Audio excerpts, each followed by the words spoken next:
बिस्मिल्लाहिर्रहमानिर्रहीम।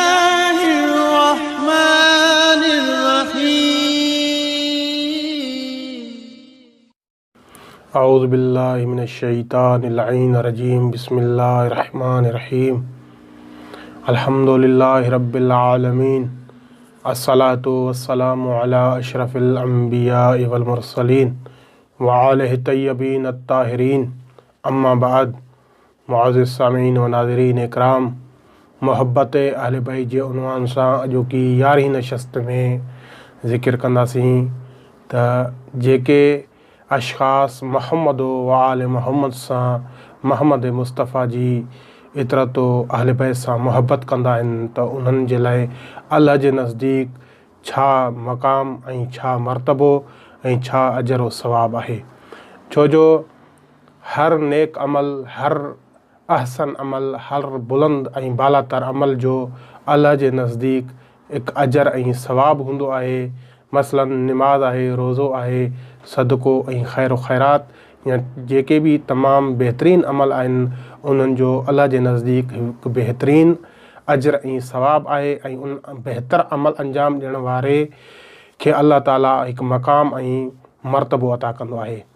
त जेके शख़्स मोहब्बत अहले मोहम्मद रखनि था, छो जो असां पहिरियां ज़िक्र करे आयासीं त अफ़ज़लुल आमाल हुब्बुहुम, बहितरीन अमल ऐं बुलंदो बालातर अमल मोहब्बत अहले बैत आहे, जेको तमामु अमलनि खां बुलंद ऐं बालातर आहे।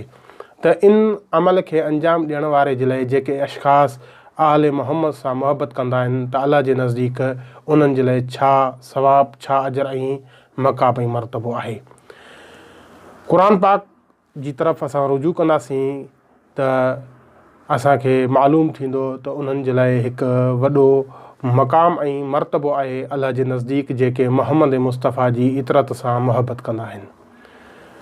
अल्लाह पाक ॿिनि जॻहनि ते हुकुम थो ॾिए, कुल इन कुंतुम तुहिब्बूनल्लाह फत्तबिऊनी युहबिबकुमुल्लाह व यग़फिर लकुम ज़ुनूबकुम वल्लाहु गफ़ूरुर रहीम।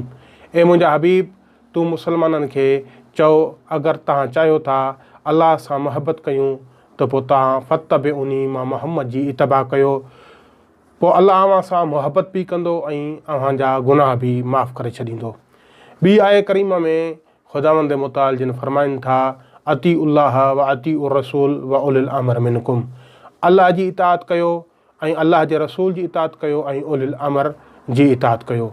इन ॿिनि आयतनि ते गौर करण खां बाद में हिकु अज़ीम नतीजो निकिरंदो त जेके अशख़ास मुहम्मद व आले मुहम्मद सां मुहबत कनि था त उन्हनि जे लाइ अल्लाह जे नज़दीक छा अजर ऐं छा मक़ाम आहे। पहिरीं आयत करीमा में अल्लाह इताअत जो हुकुम ॾिनो त तव्हां अल्लाह जे हबीब मुहम्मद मुस्तफ़ा जी इताअत कयो। ॿी आयत करीमा में अल्लाह इत्तबा जो हुकुम ॾिनो। इताअत थींदी आहे अक़वाल में, इत्तबा थींदी आहे अफ़आल में। अल्लाह पाक इताअत जो ऐं इत्तबा जो हुकुम ॾेई करे सम्झाइण थो चाहे त जंहिं सां मुहम्मद फ़ेल जे ज़रिए मुहबत कंदो आहे अव्हां उन सां बि मुहबत कयो मुहम्मद जी इतबा कंदे। जंहिं सां कौल जे ज़रिए मुहम्मद मुस्तफ़ा मुहबत करण जो हुकुम थो ॾिए त तव्हां मुहम्मद मुस्तफ़ा जी इताअत कंदे, मुहम्मद मुस्तफ़ा जे कौल जी इताअत कंदे उन सां मुहबत कयो। अल्लाह पाक इन ॿिनि आयतनि में इताअत ऐं इतबा जो हुकुम ॾेई करे मुसलमाननि खे सम्झाइण थो चाहे त जेको शख़्स मुहम्मद जे फ़ेल जी इतबा कंदे उन सां मुहबत कंदो, जंहिंसां मुहम्मद मुस्तफ़ा मुहबत थो करे, या मुहम्मद जे कौल जी इताअत कंदे उन सां मुहबत कंदो जंहिंसां मुहम्मद मुस्तफ़ा मुहबत करण जो हुकुम थो ॾिए, या क़ुरान जे हुकुम मुताबिक़ अमल कंदे उन अशख़ासनि सां, उन मुहम्मद मुस्तफ़ा जी आल सां मुहबत ऐं मवदत कंदो जंहिंसां मुहबत ऐं मवदत करण जो हुकुम अल्लाह जे क़ुरान में आहे, त पोइ इन्हनि अज़ीम अमल जे बदिले में युहबिबकुमुल्लाह व यग़फिर लकुम ज़ुनूबकुम वल्लाहु गफ़ूरुर रहीम, अल्लाह उन्हनि माण्हुनि सां, उन्हनि अशख़ासनि सां मुहबत कंदो जेके आले मोहम्मद सां मुहबत कंदा आहिनि ऐं उन्हनि जा गुनाह माफ़ कंदो। त सामीन इकराम, हिन मुख़्तसिर टाइम में इन आयतनि ते गौर करण खां, फ़िक्र करण खां बाद में हिकु अज़ीम नतीजो निकिरे थो त अल्लाह पाक उन्हनि माण्हुनि सां उन्हनि अशख़ासनि सां मुहबत थो करे जेके मोहम्मद आल मोहम्मद सां मुहबत कंदा आहिनि। त इन मरतबे ऐं मक़ाम खां वधीक को अजर को मरतबो को मक़ाम आहे ई कोन जो हिकु इंसान सां ख़ुदि ख़ुदावंद मुताल मुहबत करे।